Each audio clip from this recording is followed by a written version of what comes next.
So అందరికీ ఉగాది శుభాకాంక్షలు.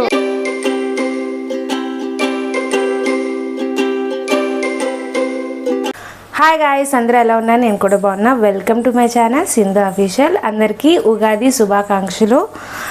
And Ugadi పచ్చడి రెడీ చేస్తున్నా. సో నా స్టైల్లో ఉగాది పచ్చడి ఎలా చేస్తున్నాను, ఈరోజు ఉగాది కాబట్టి ఉగాది పచ్చడి రెడీ చేయాలి కదా. సో ఇంకా ఆలస్యం చేయకుండా ఉగాది పచ్చడి చేసేసి పూజ చేసేసుకుందాం. సో ఉగాది పచ్చడి కావాల్సిన ఇంగ్రీడియంట్స్ అన్నీ ఇలా రెడీ చేసేసుకున్నాను.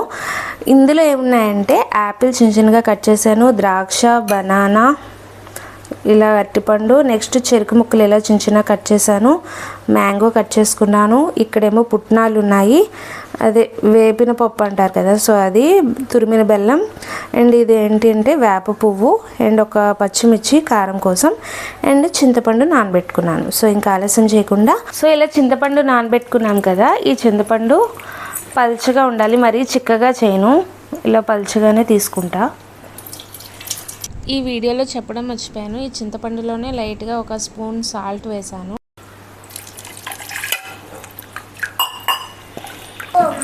యాపిల్ ఇంకా అన్నీ వేసేసుకోవచ్చు. ఇంకా యాపిల్, నెక్స్ట్ గ్రేప్స్, ద్రాక్ష,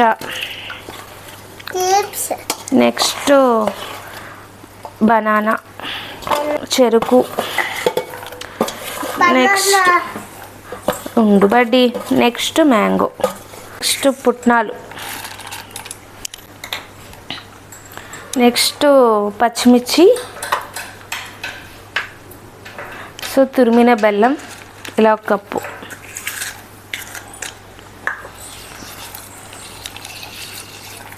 నెక్స్ట్ వేప పువ్వు.